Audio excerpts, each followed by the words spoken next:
Allah. Terus bagaimana hubungan dengan anak saya yang sekolah di pesantren, Pak? Ini mau nanya. Kita sudah bersuci atau berwudu, Terima kasih, kemudian Bapak. bersentuhan dengan suami, wudunya batal. Bismillah, Assalamualaikum warahmatullahi wabarakatuh. Alhamdulillah, wassalatu wassalamu ala rasulillah wa ala alihi wa sahbihi wa mawalah, amma ba'd.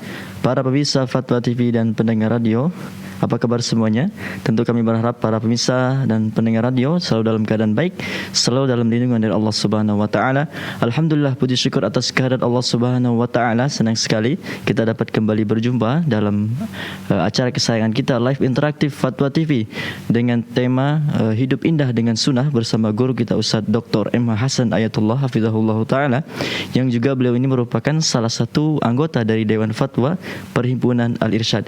Kemudian salat dan salam semoga selalu tercurahkan kepada suri tauladan kita, Rasul tercinta Nabi Muhammad sallallahu alaihi wasallam, juga kepada keluarga beliau, para sahabat dan orang-orang yang mengikuti beliau dengan baik hingga hari kiamat.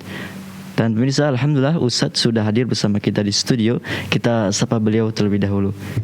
Assalamualaikum Ustaz. Waalaikumsalam warahmatullahi wabarakatuh. Apa kabar Ustaz?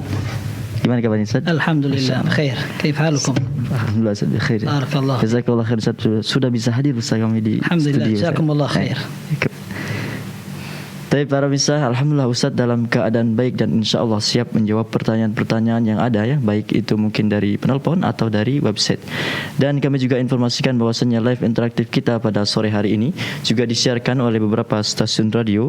Ada Radio Sahabat Tegal, Radio MD FM Probolinggo, Radio Sago FM Sumatera Barat, ada Radio Al-Hikmah Banyuwangi, Radio Tuah FM Riau, dan Radio Mas FM Sragen. Kami ucapkan jazakumullah khairan atas partisipasinya dalam menyiarkan live interaktif kita pada kesempatan kali ini. Kami juga informasikan atau kami mengajak kepada para pemirsa dan pendengar radio untuk bertanya secara langsung pada Ustadz dengan menghubungi nomor 0331 544 6087 0331 544 6087. Dan seperti biasa Ustaz, kita meminta beberapa nasihat pembuka Ustaz sebelum mulai. Insyaallah.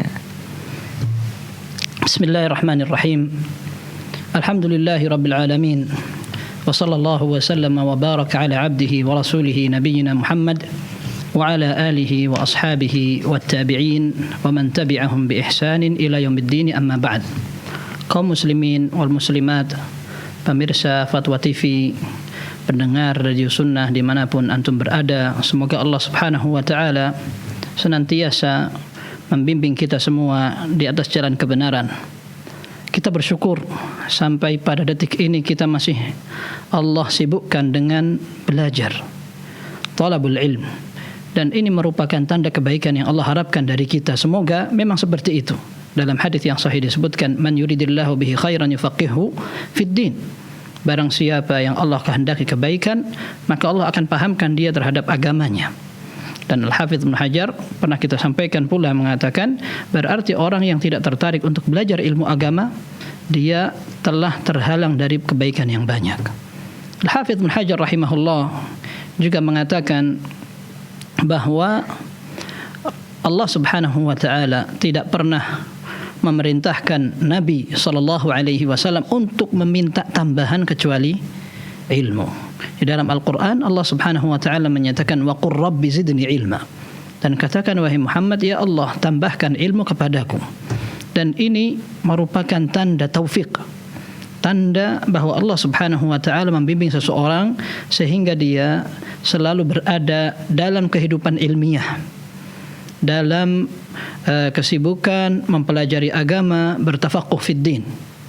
Bahkan bukan hanya belajar merupakan sebuah kemuliaan, justru sebaliknya, orang yang tidak belajar atau tidak mau belajar merasa bahwa ilmu yang sudah dia dapatkan sudah cukup untuk mengarungi masa depan dia dalam beribadah kepada Allah, maka itu merupakan salah satu sifat tercela. Dan ini disebutkan oleh Ibnu Jauzi dalam Saidul Khatir.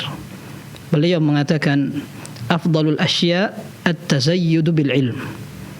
Hal terbaik yang dilakukan seseorang adalah dia berusaha menambah ilmunya. Fa innahu man iqtasara ala ma ya'lamu wa dhanna annahu kafiyan istabadda bi ra'yihi.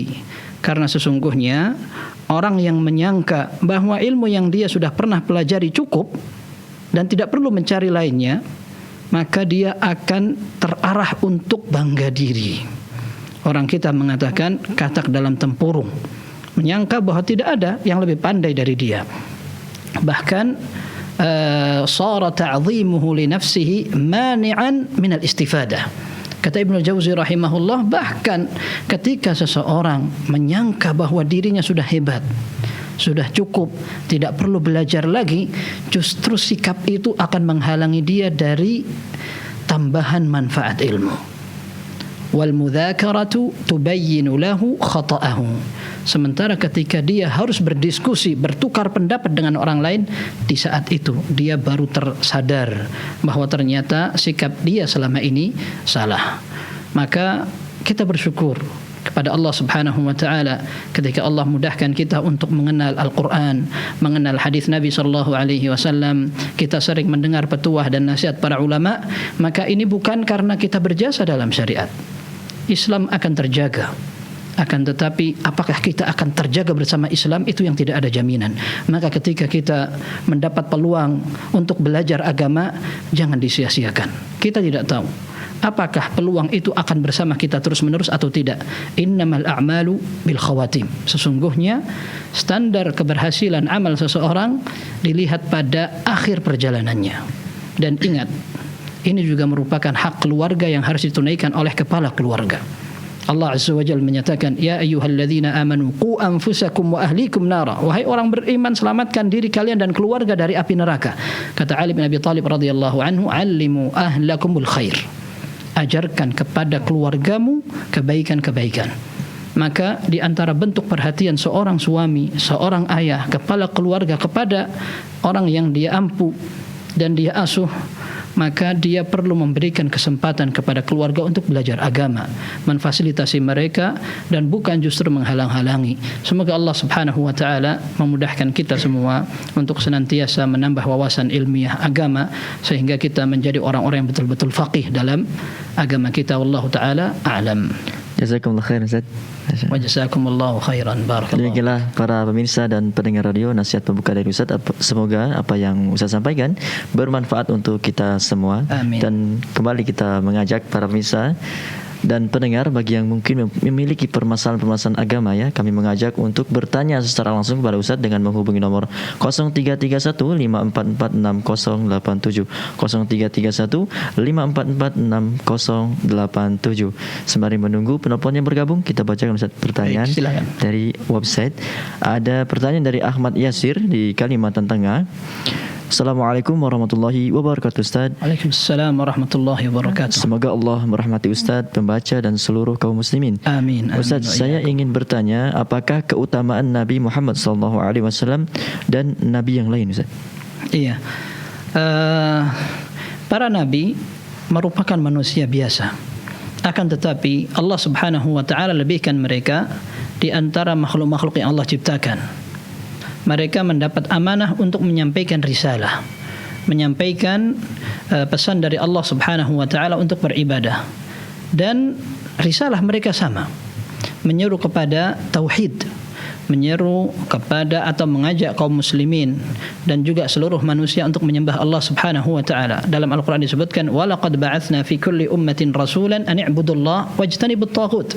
Dan kami telah utus, kata Allah Subhanahu wa ta'ala, di masing-masing generasi beberapa rasul utusan Allah Subhanahu wa ta'ala yang menyeru agar mereka beribadah kepada Allah, mengesahkan ibadah kepadanya dan meninggalkan ibadah kepada taghut.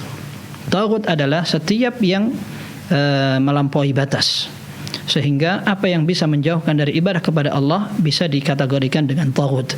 Dan Allah Subhanahu wa ta'ala memberikan kelebihan kepada mereka. Tilkar rusulu faddalna ba'dahum ala ba'd. Allah Subhanahu wa ta'ala menyatakan mereka para rasul kami lebihkan sebagian dari sebagian lainnya.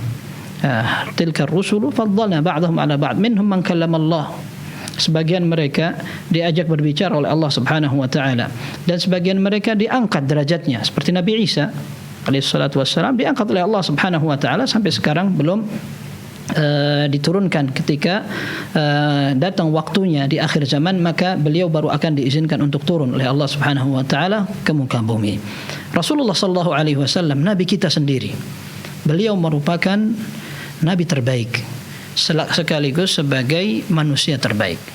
Dalam hadis yang diriwayatkan oleh Sahih Muslim, dalam Sahih Muslim disebutkan, "Ana sayyidu waladi Adam yaumal qiyamah." Aku adalah pemimpin para manusia pada hari kiamat. Wa ana awwalu man yunshaqqu anhu al-qabr wa awwalu syafi'in wa awwalu musyaffa'. Dan aku akan menjadi orang pertama yang dikeluarkan dari kuburku.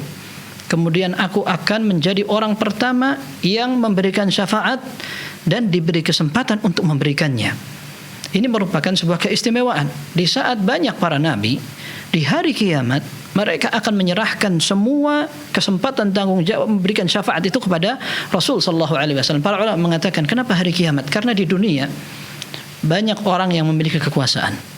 Tapi di hari kiamat tidak ada orang yang mendapatkan keistimewaan sama sekali kecuali yang Allah ridhai. Dan Rasul sallallahu alaihi wasallam akan terlihat sekali keistimewaan beliau pada saat itu. Di dunia ini Rasulullah sallallahu alaihi wasallam nabi kita menjadi nabi yang paling istimewa. Dalam hadis Jabir bin Abdullah radhiyallahu anhuma dalam Sahih Bukhari dan Muslim disebutkan, "U'titu khamsan lam yu'tahunna ahadun qabli." Aku mendapat keistimewaan dari Allah Subhanahu wa taala 5 hal yang tidak didapatkan oleh para nabi sebelumku. Di antaranya adalah nusirtu birru'bi masirata syahr. Aku ditolong oleh Allah. Setiap aku akan melakukan pertempuran, maka musuhku sudah ketakutan dengan jarak 1 bulan perjalanan. Wa ju'ilat liyal ardu masjidan wa tahura. Tanah ini dijadikan sebagai sarana untuk bersuci. Fa ayyuma rajulin min ummati adrakatus salat falyusalli. Salah satu umatku apabila dia berada dalam perjalanan tidak mendapatkan air, adanya debu, maka dia bisa untuk bersuci, kemudian salat di atas tanah dan bersuci dengan debu. Kemudian Rasulullah SAW mengatakan, wa uhillat liyal ghanaim wa lam tahilla li ahadin qabli. Ghanimah, rampasan perang dulu di zaman para nabi dikumpulkan kemudian dibakar, akan dilahap oleh kilat. Akan tapi di zaman Nabi sallallahu alaihi wasallam ghanimah boleh, rampasan diambil dibagikan kepada orang-orang yang berjihad, kemudian juga orang-orang fakir miskin dan sebagainya. Kemudian Rasulullah SAW mengatakan, wa utitu syafa'ah. Nanti hari kiamat aku akan mendapatkan kesempatan memberikan syafaat. Kemudian beliau mengatakan, wa kana an-nabiyyu yub'atsu ila qaumihi khassatan wa bu'itsu ila an-nasi 'ammatan. Dan kalau para nabi diutus untuk umat-umat sendiri, kalau aku diutus untuk semua orang. Sehingga dalam hadis Muslim disebutkan, la yasma'u bi ahadun min hadhihi al-ummah yahudiyyun wala nasraniyyun thumma yamut wa lam yu'min billadhi ursiltu bihi illa kana min ashabin nar. Tidaklah ada seorang yang mendengarkan dakwah dan ajakanku, agamaku, sekalipun dia orang Yahudi, orang Nasrani, kemudian dia mati belum sempat beriman kepadaku, kecuali dia menjadi penghuni neraka. Ini merupakan keistimewaan para nabi secara umum dan keistimewaan nabi kita Muhammad sallallahu alaihi wasallam. Wallahu taala a'lam. Pembahasan itu panjang dan bisa dibaca dalam pembahasan iman kepada Nabi dan Rasul. Orang yang tidak beriman kepada Nabi dan Rasul tidak ada bedanya dengan tidak berimannya dia kepada Allah, tidak beriman kepada malaikat, tidak beriman kepada hari akhir dan rukun iman lainnya. Wallahu taala a'lam. Jazakallah khair Ustaz. Wa jazakumullahu khairan. Demikianlah yang bertanya. Barakallahu fiik, jazakallahu khairan. Semoga bermanfaat dan kita sudah ada penelpon yang bergabung Ustaz. Kita sapa terlebih dahulu. Ada Pak Rizal di Singkawang. Assalamualaikum warahmatullahi wabarakatuh. Pak Rizal. Waalaikumsalam warahmatullahi wabarakatuh. Ya, silakan Bapak pertanyaannya. Barakallahu fiik Ustaz. Ya, barakallah. Begini Ustaz, ucapan apa yang Abdul diucapkan ketika seseorang dia tertimpa musibah biasa atau begini Ustaz, dia terjatuh atau terserempet motor tidak sampai meninggal. Apakah ucapan yang Abdul, apakah astagfirullah, innalillah, qadarullah atau bismillah Ustaz? Ya, cukup Bapak. Yang kedua ini Ustaz, ada teman istri anak, akhwat, tapi bukan pengajian kita, dia memusting sholat antara akhwat imamnya di depan Ustaz, antara ahwat sama ahwat gitu. Imamnya ahwat, makmumnya ahwat, tapi imamnya di depan. Itu posisi seperti itu apakah boleh Ustaz? Mohon penjelasan. Syukran jazakallahu khairan. Assalamualaikum warahmatullahi wabarakatuh. Assalamualaikum warahmatullahi wabarakatuh. Baik. Pertanyaan yang pertama, memang dalam Al-Quran disebutkan alladzina idza asabathum musibatun qalu inna lillahi wa inna ilaihi raji'un. Orang yang apabila ditimpa musibah maka mereka akan mengucapkan inna lillahi wa inna ilaihi raji'un. Entah musibah berupa keluarga meninggal atau dia sedang ditimpa kerugian dan sebagainya. Akan tetapi ketika seseorang ditimpa kecelakaan, jatuh, atau dia melihat orang di depannya jatuh, ada hadis yang lebih khusus dalam hal ini. Di antaranya ada yang salah seorang sahabi, dia menunggangi kendaraan, kemudian dia jatuh, dia marah, dia kemudian melaknat hewan kendaraannya. Maka Rasulullah SAW melarang itu, kemudian disuruh untuk mengucapkan bismillah. Dan memang hal ini jarang kita dengar sebelumnya, sehingga banyak beberapa kaum muslimin merasa kaget ketika ada sebagian ikhwah menyebutkan tentang dalil itu. Dan ini merupakan hal yang biasa untuk orang yang sudah terbiasa mendengarkan hadis. Ketika ada anak membawa gelas kemudian jatuh pecah atau tersenggol akhirnya terpeleset jatuh dan sebagainya, kemudian kita katakan bismillah, itu merupakan hal yang sunnah pula. Jadi tidak ada masalah ketika kita mengucapkan itu. Seandainya salah dalam mengucapkan tidak apa-apa insyaallah, seperti mengatakan innalillah atau dia mengatakan astaghfirullah, insyaallah itu merupakan hal yang dimaafkan. Hanya ketika seseorang ingin sesuai dengan sunnah, maka dia mengucapkan apa yang dianjurkan Nabi sallallahu alaihi wasallam. Yang kedua, tentang imam wanita. Memang pernah dalam sebuah riwayat Aisyah radhiyallahu anha mengimami para sahabiyat. Beliau menjadi imam untuk kaum mukminat. Maka yang dianjurkan adalah imam wanita berada di tengah-tengah, alias dia berada di shaf pertama. Jadi tidak ada menonjol seperti imam laki-laki, akan tetapi imam wanita ketika mengimami kaum wanita pula, maka dia dianjurkan untuk duduk di shaf pertama atau di tengah shaf pertama. Akan tetapi apabila ada yang mempraktekkan seperti kaum laki-laki, jadi imam di depan kemudian makmumnya di belakang, insya Allah salatnya tetap sah, karena shaf merupakan kesempurnaan salat. Sehingga ketika ada orang yang salat shafnya renggang misalkan, bukan karena ada uzur, bukan karena pandemi, Rasulullah sallallahu alaihi wasallam mengatakan fa inni raaitu asy-syaitana yatakhallalu as-saffa bi manzilatil hadaf. Aku melihat, atau kama qala sallallahu, Rasulullah mengatakan ketika shaf itu tidak rapat, maka setan akan masuk ke tengah-tengah shaf untuk mengganggu. Ya, ada sebagian tokoh mengatakan tidak apa-apa kalau memang ada hadis itu, berarti setannya ikut sholat. Ini adalah kelancangan dalam berbicara, karena itu hadis dan sifatnya ancaman. Ketika orang mengatakan seperti itu, seolah dia tidak percaya atau menghina hadis Nabi sallallahu alaihi wasallam. Akan tetapi ketika terdapat sebuah kekurangan dalam shaf, maka salatnya tetap sah karena tidak mengganggu keabsahan salat. Hanya pahalanya akan berkurang seperti itu. Wallahu taala a'lam.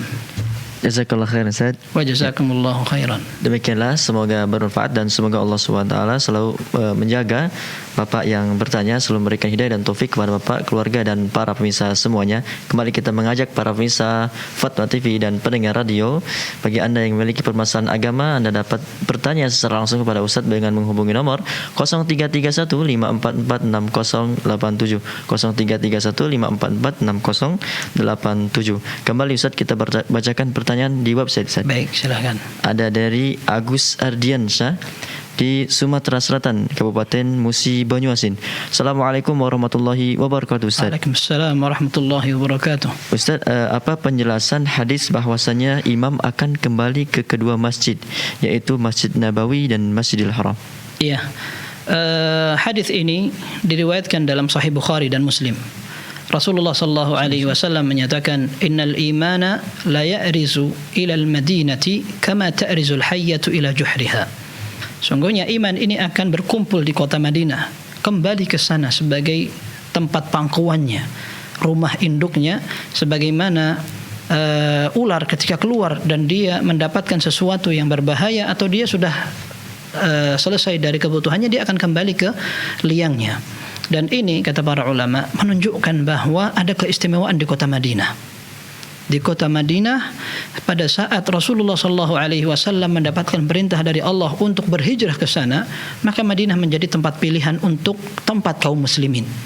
Sehingga para sahabat sebelum penaklukan kota Makkah tetap mendapatkan perintah untuk berhijrah ke sana agar mereka bisa mempertahankan agama mereka. Kemudian ketika kaum muslimin sudah kuat, maka rihlah atau melakukan perjalanan ke Madinah pun menjadi sebuah ibadah pada saat mereka ingin mengambil ilmu dari Nabi sallallahu alaihi wasallam. Sepeninggal Rasulullah sallallahu alaihi wasallam pun demikian di zaman sahabat Nabi ridwanullahi taala alaihim, ketika kaum muslimin berbondong-bondong menuju kota Madinah untuk belajar agama.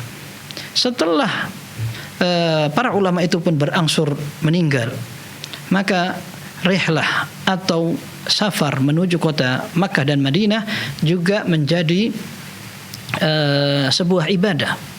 Dalam hadis yang lain dengan sanad yang sahih disebutkan, la tushaddur rihal illa ila thalathati masajid, al-masjidil haram wa masjidi hadha wal masjidil aqsa. Kata Rasulullah SAW, tidak boleh seseorang mengkhususkan, meniatkan ibadah dengan melakukan perjalanan jauh kecuali ketiga masjid. Kota Makkah, Masjidil Haram, kemudian Masjid Nabawi, kemudian Masjidil Aqsa di Palestina. Sehingga kaum muslimin dari sejak zaman dulu mereka selalu memakmurkan kota Madinah dengan ibadah kepada Allah Subhanahu wa taala. Kemudian para ulama mengatakan bahwa di akhir zaman ketika kaum muslimin sudah menjadi asing, ajarannya tidak dikenal orang, kemudian mereka masih tetap saja ada yang berusaha menyelamatkan diri dengan agamanya dari serangan dan kebiasaan orang-orang yang sudah tidak kenal agama, maka mereka akan berusaha kembali ke kota asal, ke ajaran yang masih murni, yaitu ke kota Madinah. Ini disebutkan oleh Imam Nawawi rahimahullah taala. Sebagian ulama memahami bahwa itu akan terjadi di hari akhir zaman, ketika menjelang terjadi hari kiamat. Ada sebagian ulama mengatakan tidak hanya berkisar tentang akhir zaman, bahkan di setiap zaman, di setiap waktu. Dalam hadis sahih yang diriwayatkan oleh Imam Muslim, Rasulullah sallallahu alaihi wasallam menyatakan, innal islama bada'a ghariban wa sayaudu ghariban kama bada. Islam dimulai dengan keterasingan di tengah orang-orang musyrik, orang jahil, tidak tahu tentang agama Islam, dan akan kembali asing seperti awal dimulai dakwah Islam. Kemudian Rasulullah SAW menyatakan, wa huwa ya'rizu bainal masjidain kama ta'rizul hayyatu ila juhriha. Dalam Sahih Muslim dikatakan, dan Islam itu akan kembali ke kota yang ada dua masjidnya, yaitu kota Makkah dan kota Madinah, Masjid Nabawi dan Masjid Al-Haram, sebagaimana seekor ular kembali ke liangnya. Ini menunjukkan ada sebuah isyarat dari Rasul sallallahu alaihi wasallam bahwa kota Makkah dan kota Madinah akan terjaga. Di sana ada ajaran yang masih murni, ajaran yang masih sesuai dengan penerapan Rasul sallallahu alaihi wasallam, orang-orang yang paling istimewa, paling paham terhadap agama ini. Maka ada juga isyarat kepada kaum muslimin untuk mempertahankan diri dengan agama mereka dengan belajar setidaknya di kota yang sudah dijelaskan rekomendasinya oleh Nabi sallallahu alaihi wasallam tersebut. Maka yang dimaksudkan demikian. Artinya kota ini menjadi kota istimewa yang Allah Subhanahu wa taala akan lindungi, dan agamanya akan dijadikan sebagai agama yang terjaga di kota yang Rasulullah SAW sebutkan. Oleh karenanya para ulama mengatakan ini merupakan salah satu tanda kenabian beliau pada saat beliau menyampaikan sesuatu yang akan terjadi di masa mendatang, dan tidak mungkin beliau berbicara dari hawa nafsu maupun dari dirinya sendiri. Akan tetapi seperti dalam Al-Quran dikatakan, wa ma yantiqu 'anil hawa in huwa illa wahyu yuha. Rasulullah SAW tidak berbicara dari hawa nafsunya, akan tetapi berbicara dengan standar wahyu. Maka ketika kaum muslimin menginginkan keselamatan agama yang benar, tinggal kita mengikuti ajaran Nabi SAW, kita akan mendapatkan keselamatan. Wallahu taala a'lam. Jadi maksudnya iman saja, bukan imam saja. Dalam riwayat dikatakan iman, dalam riwayat lain dikatakan Islam, dan itu barangkali yang bertanya mungkin maksudkan itu.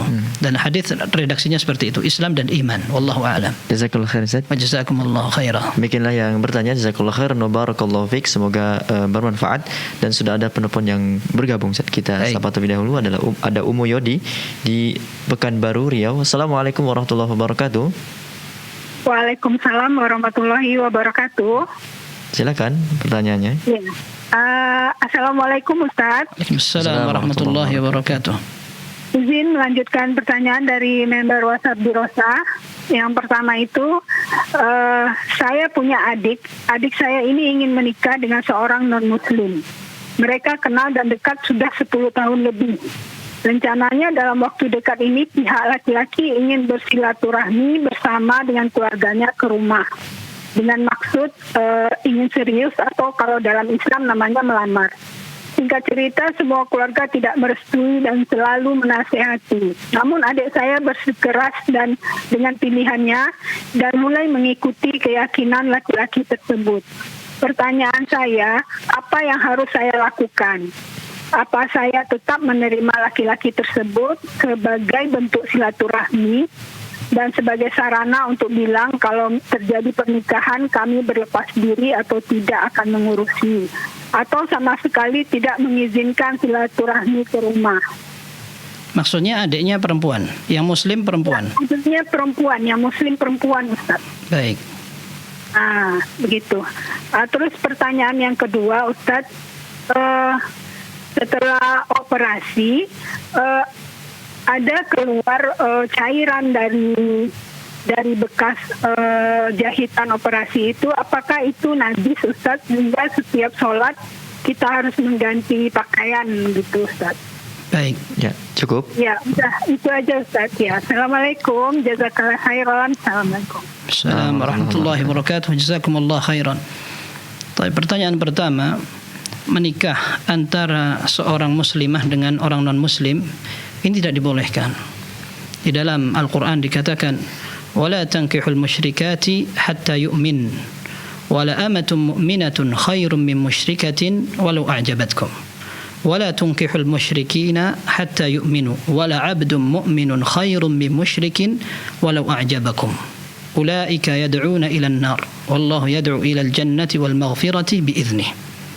Allah Subhanahu wa taala dalam surat Al-Baqarah mengatakan, dan jangan kalian nikahi wahai laki-laki, jangan kalian nikahi perempuan-perempuan musyrik, ya, sampai mereka mau menerima iman kepada Allah dan kepada Rasulnya. Dan sungguh seorang budak wanita lebih baik dari orang-orang musyrikah, sekalipun engkau sudah terpayang, mabuk kepayang cinta kepada wanita musyrikah tersebut. Kemudian khitab atau ajakan berikutnya diarahkan kepada para wali, karena kaum wanita tidak mungkin menikahkan diri sendiri. Maka dalam Al-Quran dikatakan wala tunkihu, jangan kalian nikahkan. Maka ajakan ini diarahkan oleh Allah Subhanahu wa taala kepada kaum laki-laki yang menjadi wali keluarga perempuan. Dikatakan jangan kalian nikahkan keluarga perempuan kalian dengan laki-laki musyrik. Sungguh sampai mereka beriman. Kemudian sungguh seorang budak laki-laki lebih baik selama dia masih beriman daripada seorang laki-laki musyrik yang bebas.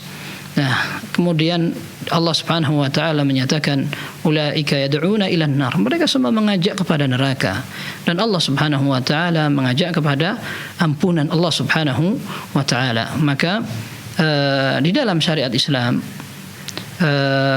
seorang muslim boleh menikahi seorang wanita non-muslim dengan catatan dia masih masuk ke dalam kriteria ahlul kitab, orang Yahudi maupun orang Nasrani. Dan ini merupakan kebijakan yang sudah pada tempatnya di dalam syariat Islam, karena ahlul kitab mereka memiliki panduan sebelum datang Rasul sallallahu alaihi wasallam, sehingga ada beberapa syariat yang sama dengan syariat Islam.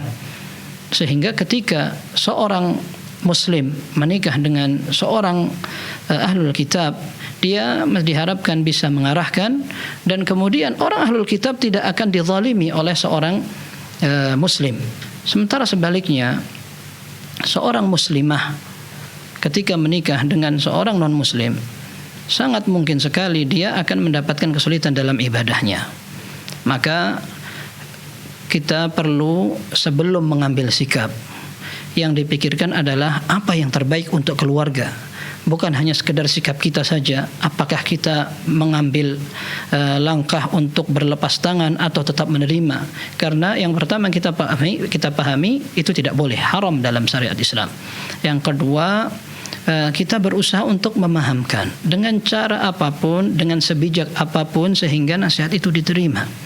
Kita tekankan bahwa rumah tangga itu bukan hanya dibangun di atas dasar kecintaan.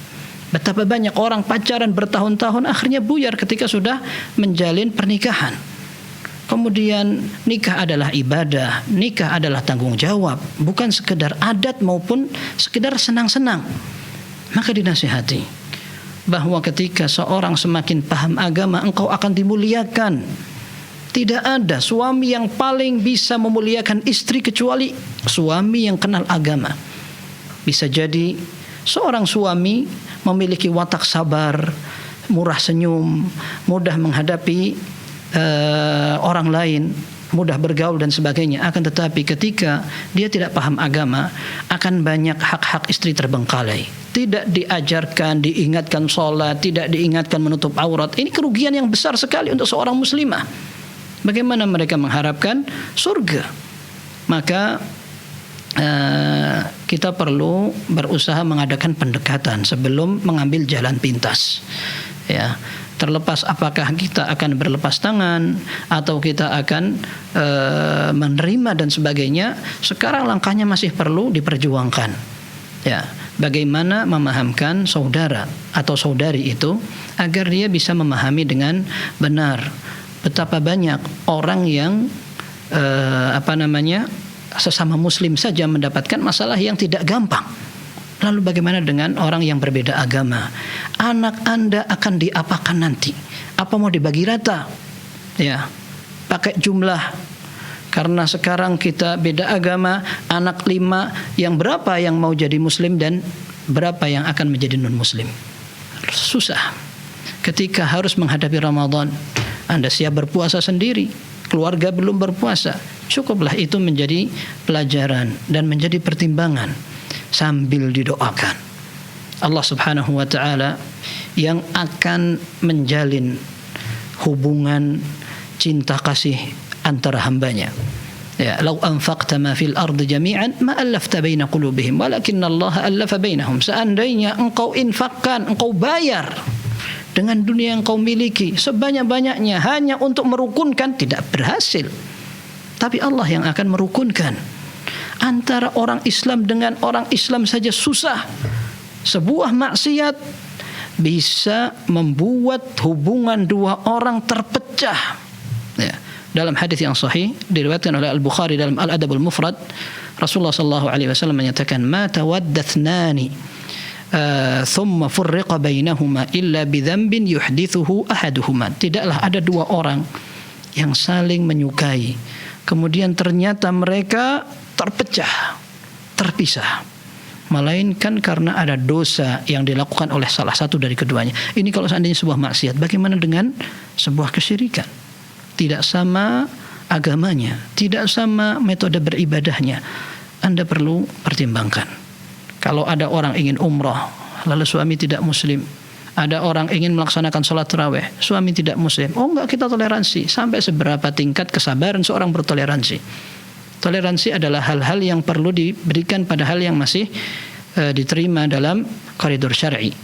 Akan tapi jika tidak, banyak sekali konsekuensi yang harus diterima.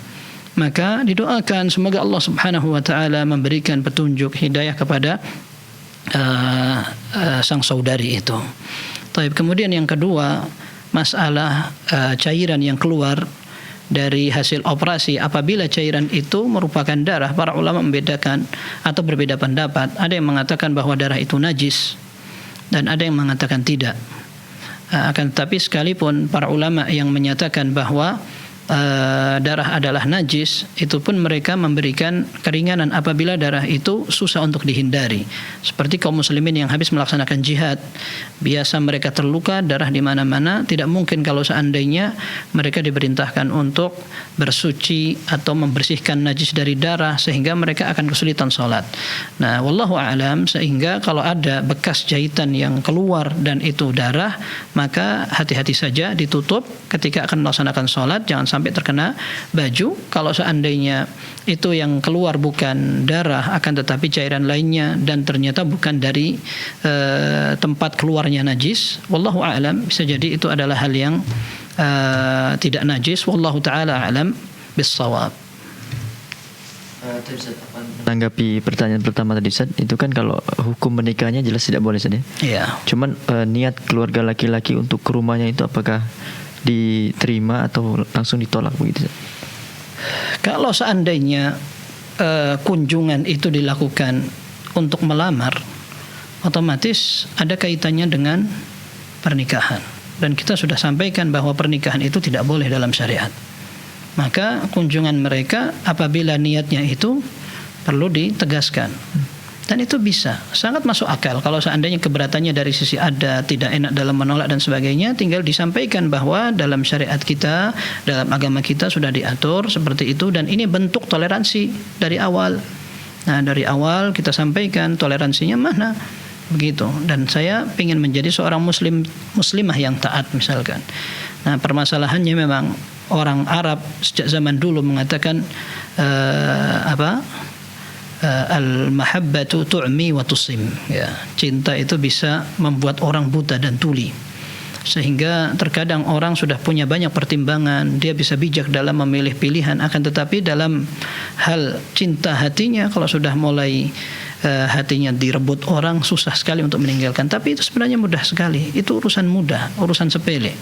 Karena hati itu milik Allah. Allah Azza wa Jalla akan bisa bolak-balikkan sesuai dengan kehendak Allah Subhanahu wa taala. Ditambah lagi cinta itu tidak lama, ya. Dan pernikahan sudah kita katakan bukan hanya masalah cinta, akan tapi masalah ibadah dan juga tanggung jawab.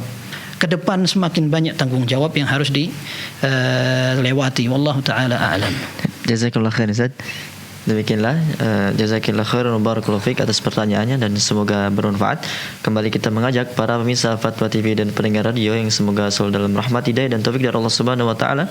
Bagi Anda yang memiliki permasalahan agama, Anda dapat bertanya secara langsung pada Ustaz dengan menghubungi nomor 0331544687 0331544687. Kembali kita bacakan pertanyaan Ustaz di website. Ada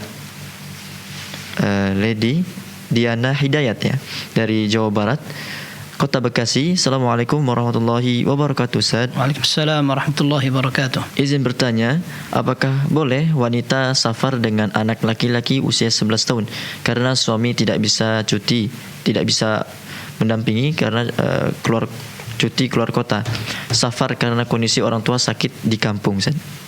Baik. Safar tanpa mahram itu merupakan sebuah dosa. Dan dalam Sahih Bukhari dan Muslim, Rasulullah sallallahu alaihi wasallam mengatakan, la yahillu limra'atin tu'minu billahi wal yawmil akhir an tusafira masirata yawmin wa laylatin illa ma'adhi mahram.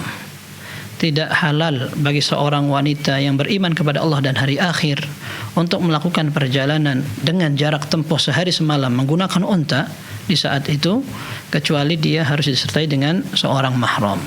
Dan mahram, kata para ulama, adalah orang yang tidak boleh dinikahi.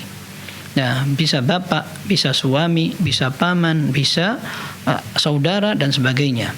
Termasuk anak, termasuk mahram yang boleh untuk menemani safar. Hanya jika seandainya anak itu kecil, para ulama mengatakan bahwa syarat untuk mendapatkan seorang mahram adalah orang yang baligh, sudah sampai cukup umur. Dan cukup umur dewasa atau dalam syariatnya dikatakan baligh, ya, adalah orang yang sudah imma dia lewat 15 tahun atau dia sudah bermimpi basah yang mengeluarkan sperma, atau sudah tumbuh rambut kemaluan di sekitar kemaluan, atau kalau perempuan ditambah dengan haid. Itu namanya tanda bahwa seseorang sudah baligh. Seorang mahram yang akan menyertai seorang wanita safar harus mendapatkan atau telah mencukupi syarat tersebut. Anak yang usia 11 tahun belum cukup umur untuk menjadi seorang mahram, kecuali jika 11 tahun itu sudah sampai kepada usia baligh. Dia sudah bermimpi di usia 11 tahun, maka tidak apa-apa dia menjadi mahram. Para ulama mengatakan bahwa alasan dari adanya mahram adalah untuk menjaga sang perempuan, dan ini bentuk penghormatan syariat kepada wanita agar mereka terjaga dimanapun mereka berada. Ketika la qadarallah, mudah-mudahan tidak terjadi, akan tapi seandainya terjadi di jalan ada apa-apa, maka ada seorang mahram yang siap untuk membackup dia atau menolong dan menjaga dia. Termasuk di antaranya adalah fitnah atau gangguan. Ya, apakah orang terfitnah dengan dia atau dia terfitnah kepada orang lain dengan orang lain. Ketika ada mahram, otomatis hal-hal yang sifatnya bisikan syaitan bisa terhindarkan dengan adanya mahram. Seperti itu. Maka ketika orang tua sedang diuji oleh Allah dengan sakit, kita berharap semoga Allah Subhanahu wa taala memberikan segera kesembuhan kepada mereka, dan juga penyakit mereka menjadi penggugur dosa. Dan kita pun ingin memanfaatkan safar atau perjalanan jauh kita untuk berdoa agar Allah memberikan kesembuhan kepada orang tua yang sedang sakit di kampung. Maka jangan diawali dengan maksiat kepada Allah. Dan kita berharap agar Allah Subhanahu wa taala justru memberikan balasan yang baik dengan usaha kita tetap taat kepada Allah Subhanahu wa taala. Maka sang suami perlu diingatkan bahwa dia lebih mementingkan keluarga pada saat darurat seperti ini atau mementingkan pekerjaan. Apa susahnya cuti kalau seandainya memang dalam kondisi seperti itu. Wallahu taala a'lam. Jazakallahu khairan Ustaz. Jazakumullah khairan. Demikianlah yang bertanya, semoga dapat dipahami. Dan sudah ada penelpon yang bergabung Ustaz, ada Bu Rosmini di Pacitan. Kita sapa terlebih dahulu. Assalamualaikum warahmatullahi wabarakatuh, Bu Rosmini. Iya, waalaikumsalam warahmatullahi wabarakatuh. Silakan Ibu pertanyaannya. Iya. Assalamualaikum warahmatullahi wabarakatuh, Ustaz. Waalaikumsalam warahmatullahi wabarakatuh. Maafkan Ustaz, saya gimana ya? Ngejel apa gimana? Saya karena kurang paham. Ini loh masalah apa artinya dalam sujud dalam rukuk Ustaz. Itu artinya yang bacaan yang terakhir itu Ustaz, saya langsung baca saja yang terakhir. Pendengaranku, penglihatanku, dan juga akalku, tulangku kedua-duanya. Yang saya maksud tulangku kedua-duanya itu bagaimana Ustaz? Terus yang kedua, ketika mau tidur itu kan meruqyah diri sendiri dengan membaca surat Al-Ikhlas, Al-Falaq, dan Nas. Itu 3 kali. Itu surat apa? Ayat kursi itu apa dibaca tiga kali? Apa cuma 1 kali? Kan kalau surat Ikhlasnya 3 kali, Falaqnya 3 kali, Nasnya 3 kali. Kalau ayat kursinya berapa kali? Saya agak ragu-ragu membacanya. Kadang 1 kali, apa kadang saya itu 3 kali. Saya kalau karan. Assalamualaikum warahmatullahi wabarakatuh. Jawabannya. Waalaikumsalam warahmatullahi wabarakatuh. Jazakumullah khairan Bu Rusmini. Pertanyaan pertama sudah disampaikan pada pekan yang lalu tentang makna asabi, ya, wa 'azami wa asabi, yaitu tulangku dan juga asab. Asab itu wallahu a'lam bisa diartikan dengan syarat atau syaraf, ya, syaraf. Dan kita sudah sampaikan kemarin bahwa intinya dari doa itu adalah untuk menunjukkan bahwa seluruh anggota badan kita ikut rukuk, ikut berhamba dan tunduk kepada Allah Subhanahu wa taala dalam salat ini. Ketika kita rukuk, betul-betul kita merendahkan diri di hadapan Allah Subhanahu wa taala, terlepas dari apa arti dari tulang maupun syaraf, urat dan sebagainya. Nah, akan tapi itu yang kita sebutkan kemarin, wallahu taala a'lam. Intinya kita betul-betul rukuk semua dengan anggota badan yang kita miliki, menunjukkan penghambaan yang sempurna kepada Allah Subhanahu wa taala. Begitu Bu Rusmini. Kemudian yang kedua adalah masalah apa tadi? Zikir tidur, Ustaz. Zikir tidur, ya, ayat kursi berapa kali? Wallahu alam. Ketika tidak disebutkan, maka hukum asalnya 1 kali pun sudah cukup. Ya, termasuk 2 ayat terakhir di surat Al-Baqarah, amanar rasulu sampai fansurna 'alal qaumil kafirin, itu juga dibaca 1 kali saja. Karena tidak disebutkan jelas berapa jumlah bilangannya, sehingga ketika kita baca 1 kali itu sudah cukup. Sedangkan Al-Ikhlas, Al-Falaq dan An-Nas memang ada anjuran untuk mengulang 3 kali sambil meletakkan tangan di atas atau di depan mulut. Kemudian setelah itu kita meniupkan, lalu kita sebarkan sebisa mungkin ke anggota badan. Nah, ini ada penjelasan jumlahnya. Adapun yang tidak, wallahu alam, sekali dibaca sudah cukup. Seperti kita dianjurkan untuk membaca surat Al-Kahfi pada hari Jumat. Ya, pada hari Jumat kita dianjurkan membaca surat Al-Kahfi, maka sekali baca pun cukup, tidak perlu mengulang sampai 3 kali atau 11 kali dan sebagainya. Wallahu taala a'lam. Jazakallah khair, Ustaz. Jazakumullahu khairan. Demikianlah, semoga bermanfaat dan semoga Allah selalu memberikan hidayah dan taufik kepada Bu Rosmini, keluarga dan para pemirsa semuanya.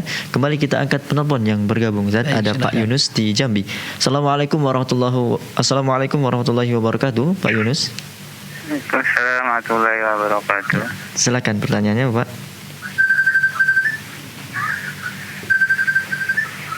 Ya, Pak Yunus, silakan. Iya. Ini assalamualaikum. Assalamualaikum warahmatullahi wabarakatuh. Ini dengan Pak Yunus di Jambi. Ahlan wa sahlan, Pak Yunus. Silakan Pak Yunus. Apa kira-kira kita kalau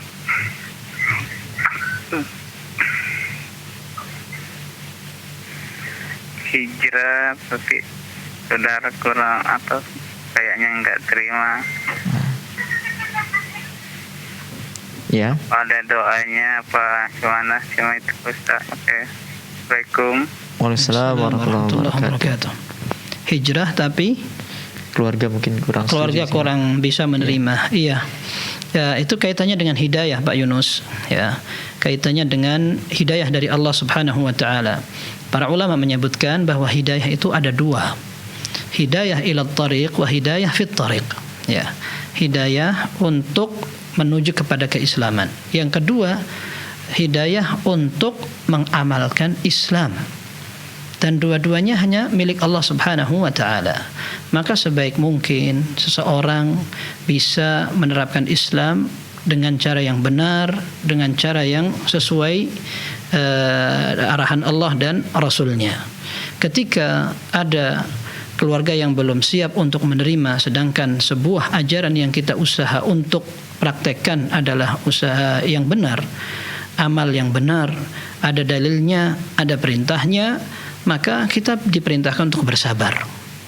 Kita diminta untuk bersabar sehingga ketika ada orang tidak atau belum sempat atau belum siap menerima, tidak beda dengan orang yang belum siap untuk menerima Islam. Ya, tidak ada paksaan. Akan tetapi perlu dijelaskan. Kalau seandainya belum siap pula untuk mendengar penjelasan, maka ada waktunya. Dan ini kesempatan kita untuk mendoakan pula. Ketika mereka melihat bahwa kita dalam ibadah ternyata lebih mudah, kemudian ternyata lebih baik, maka Allah Azza wa Jalla bisa jadi menjadikan apa yang mereka lihat itu sebagai sarana untuk diterimanya ajaran itu oleh orang-orang sekitar. Maka kita berdoa kepada Allah agar Allah Subhanahu wa taala memberikan pula hidayah yang kita rasakan kepada orang-orang tercinta kita. Dan Abu Hurairah radhiyallahu anhu ketika ibunya selalu mencela Nabi sallallahu alaihi wasallam, kemudian tidak mau diajak beriman, Abu Hurairah lapor kepada Rasul sallallahu alaihi wasallam minta agar ibunya didoakan. Lalu didoakan. Ternyata doa Rasul sallallahu alaihi wasallam langsung dikabulkan oleh Allah Subhanahu wa taala. Ibunya segera beriman, mandi, kemudian langsung mengucapkan 2 kalimat syahadat. Itu merupakan suatu kelebihan. Dan ini tidak merupakan sesuatu mustahil ketika kita akan merasakan itu. Alhamdulillah, Allah telah memberikan petunjuk kepada kita. Seandainya bukan karena petunjuk dari Allah, kita akan tidak berbeda dengan orang lain yang belum mendapatkan hidayah. Maka kita tetap bersyukur sekaligus bersabar. agar nikmat yang kita dapatkan bisa dirasakan oleh orang lain dengan doa kita, dengan usaha kita sedikit demi sedikit, tanpa perlu menggurui, tanpa perlu menyerang dan sebagainya. Wallahu taala a'lam bissawab. Apakah ada doa khusus atau gimana? Kalau doa khusus wallahu alam, doa secara umum ya, doa secara umum kita minta kepada Allah Subhanahu wa taala agar diberikan hidayah. Allahumma inna nas'alukal huda wat tuqa wal afaf wal ghina ya. Kita minta kepada Allah agar selalu diberikan bimbingan, hidayah, ketakwaan dan lain-lainnya. Dan kalau kita ingin mendoakan secara khusus dengan bahasa kita tidak apa-apa. Ya Allah berikan hidayah kepada fulan, sebagaimana Rasulullah SAW juga berdoa untuk beberapa sahabatnya agar mendapatkan hidayah. Ya, Rasulullah SAW doakan beberapa sahabatnya agar mereka mendapatkan hidayah, maka kita pun juga bisa mendoakan orang-orang yang kita cintai agar mendapatkan nikmatnya merasakan sunnah Nabi sallallahu alaihi wasallam. Wallahu a'lam bissawab. Jazakallahu khairan Ustaz. Jazakumullah. Demikianlah, semoga bermanfaat dan semoga Allah selalu memberikan keistiqomahan kepada Pak Yunus, kemudian memberikan hidayah dan taufik kepada keluarga dan para pemirsa semuanya. Kembali kita angkat mungkin satu penelpon lagi Ustaz. Baik, sudah ada yang bertanya dari Ummu Ami di Sumbar. Assalamualaikum warahmatullahi wabarakatuh. Waalaikumsalam warahmatullahi wabarakatuh. Silakan Ibu. Ya Pak, gini Ustadz, saya ingin bertanya, misalnya kita salat 4 rakaat gitu ya, pada rakaat kedua kita lupa untuk tahiyat awal, terus sudah berdiri, jadi kan nanti kita sujud sahwi gitu. Apakah rakaat ketiganya kita lakukan tahiyat awal dan rakaat keempat tahiyat akhir, atau kita tahiyat akhir saja nanti di rakaat keempat terus sujud sahwi gitu Ustaz? Terus satu lagi Ustaz, kalau untuk salat sunat apakah berlaku juga sujud sahwi? Misalnya kita salat duha, kita niatnya salat duha 2 rakaat, ternyata setelah 2 rakaat kita berdiri, lupa gitu Ustaz. Jadinya kita lanjutkan, apakah nantinya kita sujud sahwi juga, apakah kita salam aja di rakaat ketiga atau kita lanjutkan sampai 4 rakaat Ustaz? Itu aja. Cukup Ibu. Terima kasih. Assalamualaikum warahmatullahi wabarakatuh. Assalamualaikum warahmatullahi wabarakatuh. Iya, pertama salat zuhur atau salat asar atau salat isya yang 4 rakaat atau salat maghrib yang ada tasyahud awalnya, kita lupa untuk melaksanakan salat tasyahud, lalu kita bangun ke rakaat berikutnya. Ini pernah terjadi di zaman Nabi sallallahu alaihi wasallam, entah dalam riwayat Abdullah bin Buhainah kalau tidak salah, Rasulullah sallallahu alaihi wasallam salat zuhur atau salat asar. Beliau ketika selesai dari 2 rakaat bangun ke rakaat ketiga sebelum melaksanakan duduk tasyahud awal. Dan Rasulullah sallallahu alaihi wasallam melanjutkan saja hatta idza qada an-nabi sallallahu alaihi wasallam salatahu wa intadhara an-nasu taslimahu sajada sajdataini thumma sallam. Dalam hadis yang sahih, sampai ketika para sahabat mereka bingung, ini kenapa Rasulullah SAW tidak tasyahud awal? Akhirnya Rasulullah SAW salat 4 rakaat, bukan kemudian tasyahud ganti pada rakaat ketiga, tidak. Ya, akan tetapi beliau lanjutkan salatnya menjadi 4 rakaat sampai ketika beliau selesai dari 4 rakaat itu, para sahabat menunggu Rasulullah SAW hampir salam. Ternyata Rasulullah SAW kemudian sujud sahwi. Sujud sahwi 2 kali, kemudian beliau salam. Sehingga pada kasus yang dialami tadi tinggal melaksanakan yang seperti ini. Tinggal melaksanakan sholatnya 4 rakaat langsung, kemudian sujud sahwi sebelum salam, setelah itu salam. Adapun sholat sunnah tidak ada bedanya dengan sholat fardu. Orang yang lupa witir misalkan, atau sholat duha atau sholat lainnya sehingga kelebihan, lalu dia ingat, maka dia kembali. Ya, para ulama mengatakan bahwa apabila seseorang melaksanakan sholat kemudian kelebihan dan dia ingat, maka dia harus kembali, karena tidak ada sholat yang memiliki rakaat lebih secara sengaja.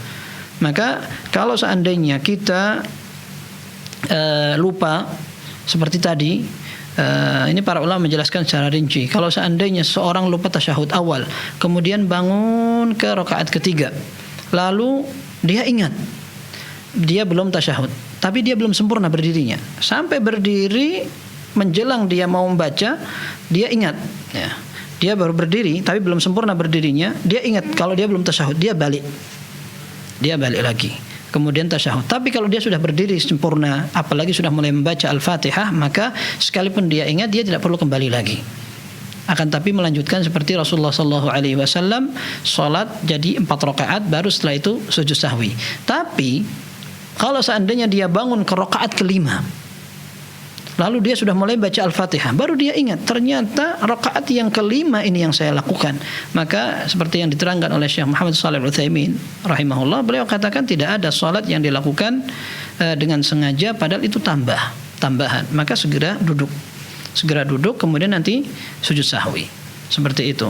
Maka untuk salat duha, sebagian ulama mengatakan memang tidak ada salat yang lebih dari 2 rakaat untuk salat sunnah, maka dia tetap dianjurkan untuk kembali melaksanakan duduk tahiyat, seperti itu. Ada sebagian pendapat madhab, ana lupa, mungkin madhab Hanafiyah kalau tidak salah, mereka membolehkan adanya salat 4 rakaat di siang hari, seperti salat qabliyah sebelum zuhur, karena Rasulullah SAW mengatakan rahimallahu man hafadha ala 4 raka'atin qabla adh-dhuhri wa 4 ba'daha haramallahu 'ala an-nar.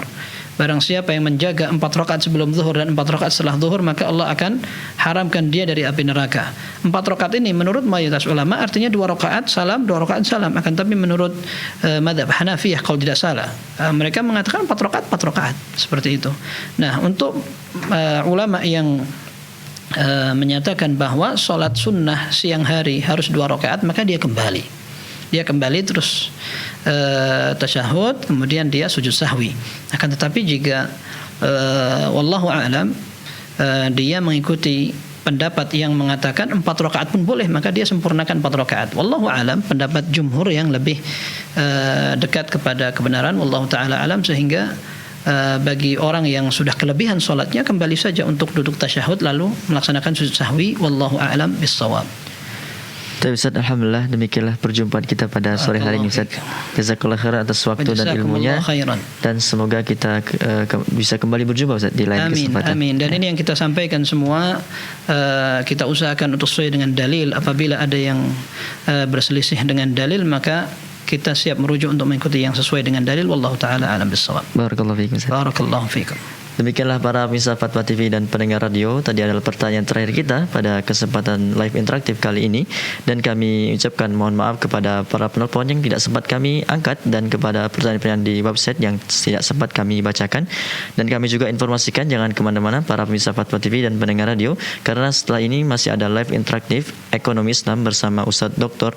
Erwandi Termidi Hafizahullahu Ta'ala. Dan Anda juga dapat terus menyaksikan live interaktif Fatwa TV dari hari Senin hingga Jumat. Dan bagi Anda yang ingin mengetahui informasi seputar Fatwa TV atau Dewan Fatwa Berhimpunan Al-Irsyad, Anda dapat mengunjungi website kami di www.dewanfatwa.com. Akhirnya semoga apa yang Ustaz sampaikan pada kesempatan kali ini bermanfaat untuk kita semua. Kita akhiri perjumpaan kita dengan doa kafaratul majelis. Subhanakallahumma bihamdika asyhadu an la ilaha illa anta astaghfiruka wa atubu ilaik. Wassalamualaikum warahmatullahi wabarakatuh. Waalaikumsalam warahmatullahi wabarakatuh. Terus bagaimana hubungan dengan anak saya yang sekolah di pesantren, Pak? Ini mau nanya. Kita sudah bersuci atau berwudu, kemudian bersentuhan dengan suami, wudunya batal.